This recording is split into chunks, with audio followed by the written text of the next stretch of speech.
In this video, we will learn how to download Google Sheet as a web page. So let's start. Open your Google Sheet and go to the File tab. Then click on the Download option. Then click on the Web Page option. And here the Google Sheet will download it in web page. I just click on this folder icon, and here the Google Sheet is downloaded in zip folder.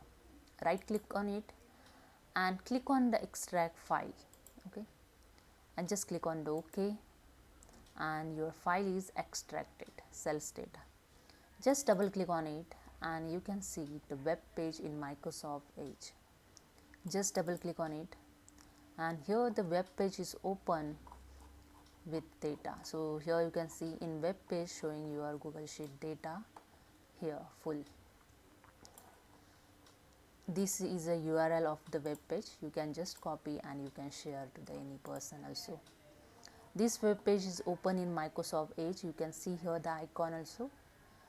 So hope you understand. If you like this video, please subscribe my channel. Thank you so much.